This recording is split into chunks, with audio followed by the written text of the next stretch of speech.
Hello students, class 8 के social science के जियो के लेसन नंबर 1 रिसोर्सेज के सेकंड पार्ट में आपका स्वागत है।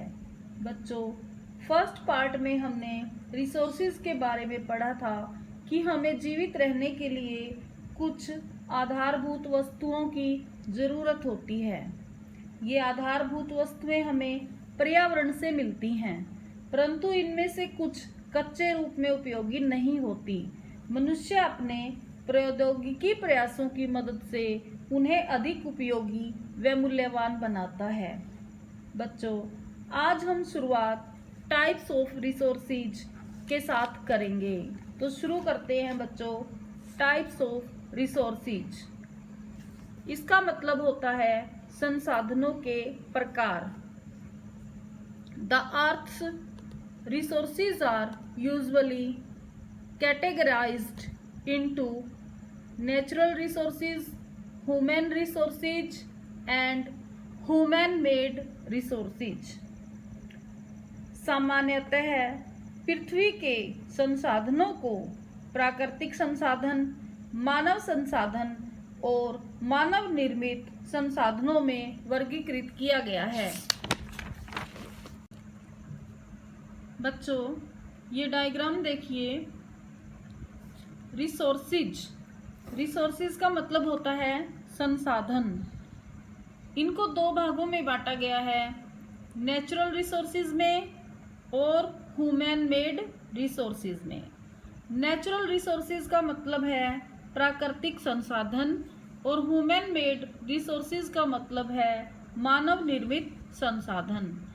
आगे नेचुरल रिसोर्सेज को भी दो भागों में बांटा गया है, ह्यूमन रिसोर्सेज और अदर नेचुरल रिसोर्सेज में।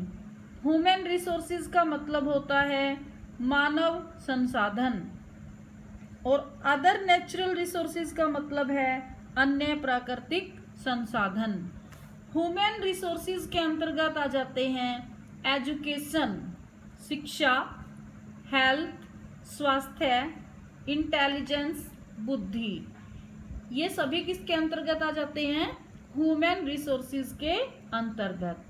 अदर नेचुरल रिसोर्सेज में आ जाते हैं वो चीज़ें जो हमें प्रकृति से प्राप्त होती हैं, जैसे सन, सूर्य, लैंड, भूमि, वाटर, जल, कोल, कोयला, आयरन और लौह अयस्क, मिनरल ऑयल, कच्चा तेल।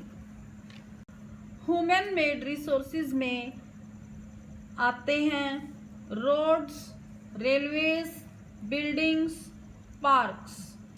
रोड्स सड़कें, रेलवेज रेलवे, बिल्डिंग्स इमारतें, पार्क्स पार्क। ये सब वो चीज़ें हैं जो मनुष्य बनाता है। तो ये सब किसके अंतर्गत आ जाती हैं? ह्यूमन मेड रिसोर्सेज के अंतर्गत। नेचुरल रिसोर्सेज प्राकृतिक संसाधन, those resources that are drawn directly from the nature and used without much modification are called natural resources. जो संसाधन हमें प्रकृति से सीधे तौर पर प्राप्त होते हैं और अधिक संशोधन के बिना उपयोग में लाए जाते हैं, प्राकृतिक संसाधन कहलाते हैं। The air we breathe, the water we drink, the soils in which we grow plants, the minerals we use to satisfy our different needs are the natural resources of the earth. वायु जिसमें हम सांस लेते हैं, जल जो हम पीते हैं, मिट्टी जिसमें हम पौधे उगाते हैं, खनिज जिनका प्रयोग हम विभिन्न आवश्यकताओं की पूर्ति हेतु करते हैं, पृथ्वी के प्राकृतिक संसाधन हैं।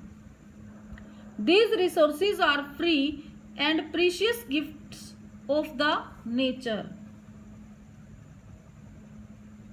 ये संसाधन प्रकृति के निःशुल्क व कीमती उपहार हैं। These are also essential for the survival of life on the earth। ये पृथ्वी पर जीवन के अस्तित्व के लिए अति आवश्यक भी हैं। The natural resources can be classified in many divisions and subdivisions. प्राकृतिक संसाधनों को कई वर्गों और उपवर्गों में विभाजित किया जा सकता है। These are divided on the basis of their origin, development and usability, renewability and distribution. इन संसाधनों को उनके उद्गम, विकास तथा प्रयोग के स्तर, नवीनीकरण व वितरण के आधार पर वर्गीकृत किया गया है। Division of natural resources on the basis of origin, उत्पत्ति के आधार पर प्राकृतिक संसाधनों का विभाजन। On the basis of origin the natural resources can be biotic और अबायोटिक, उत्पत्ति के आधार पर प्राकृतिक संसाधन जैव तथा अजैव हो सकते हैं। बायोटिक रिसोर्सेज, जैव संसाधन। All the living things are included in the biotic resources. सभी जीवित वस्तुएं जैव संसाधनों के अंतर्गत आती हैं। These are also called the organic or living resources. इन्हें जैविक अथवा सजीव संसाधन भी कहा जाता है। All type of plants and animals are the examples of biotic resources of the earth. सभी प्रकार के पेड़ पौधे व जंतु जैव संसाधनों के उदाहरण हैं। They can be reproduced. इन्हें दोबारा उत्पन्न किया जा सकता है। Abiotic resources, अजैव संसाधन। Abiotic resources are non-living things. अजैव संसाधन निर्जीव वस्तुएं होती हैं। These are also known as the inorganic और non-living resources. इन्हें अजैविक अथवा निर्जीव संसाधन भी कहा जाता है। Soils, minerals, rocks are the important abiotic resources of the earth. मृदा, खनिज, चट्टानें पृथ्वी के महत्वपूर्ण अजैव संसाधन हैं। They cannot be reproduced. इन्हें दोबारा उत्पन्न नहीं किया जा सकता। Division of natural resources on the basis of stages of development and usability. विकास और उपयोग के स्तरों के आधार पर प्राकृतिक संसाधनों का विभाजन। The stage of development refers to the degree of progress achieved by a country. विकास के स्तर से तात्पर्य किसी देश द्वारा की गई उन्नति का दर्जा। On this basis, the natural resources can be divided into two divisions. इस आधार पर प्राकृतिक संसाधनों को दो भागों में बांटा जा सकता है। These are actual resources and potential resources.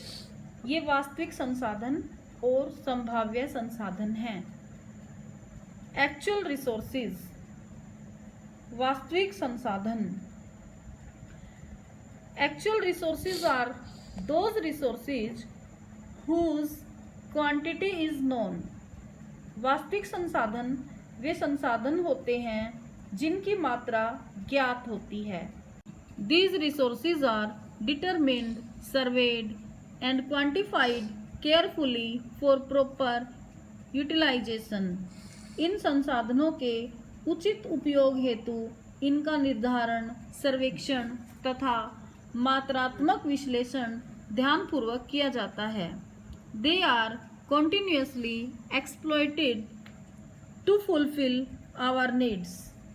हमारी आवश्यकताओं की पूर्ति हेतु इनका लगातार शोषण किया जाता है।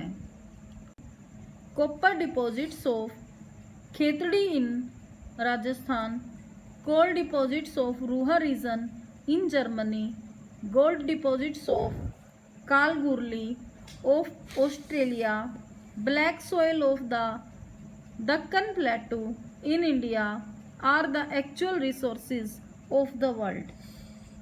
राजस्थान के खेतड़ी में तांबा, जर्मनी के रूहर प्रदेश में कोयला, ऑस्ट्रेलिया के कालगुरडी में सोना, भारत में दक्कन पठार की काली मिट्टी दुनिया के वास्तविक संसाधन हैं। पोटेंशियल रिसोर्सेज, संभाव्य संसाधन, the resources that are mainly concentrated in a particular region but whose entire quantity may not be known and these are not being used at present are known as the potential resources। वे संसाधन जो मुख्य तौर पर किसी विशेष क्षेत्र में पाए जाते हैं लेकिन जिनकी संपूर्ण मात्रा ज्ञात नहीं हो सकती और इस समय इनका प्रयोग नहीं किया जा रहा है, संभाव्य संसाधन कहलाते हैं। Such resources may be used in future। इन संसाधनों का प्रयोग भविष्य में किया जा सकता है। High technological knowledge and human skills are required for their best use। इनके सर्वोत्तम उपयोग हेतु उन्नत प्रौद्योगिकी ज्ञान तथा मानव कौशल की आवश्यकता होती है। But some areas have lack of knowledge and skill, their resources are not being used properly. परंतु कुछ क्षेत्रों में ज्ञान और कौशल की कमी के कारण उनके संसाधनों का उचित उपयोग नहीं हो पाया है। For example, high speed winds और सी वेव्स वर पोटेंशियल रिसोर्सेज 200 years ago। उदाहरण के लिए 200 वर्ष पहले तेज गति वाली पवनें या समुद्री तरंगे संभाव्य संसाधन थी। But now these are actual resources. परंतु अब ये वास्तविक संसाधन हैं। Wind energy is generated by using windmills. पवन ऊर्जा पवन चक्कियों का प्रयोग करके उत्पन्न की जाती है। We can see it in Nagercoil in Tamil Nadu and on the Gujarat coast. हम इसे तमिलनाडु के नगरकोल और गुजरात के तट पर देख सकते हैं। तो बच्चों, आज के लिए इतना ही पढ़ते हैं। Thank you, have a nice day.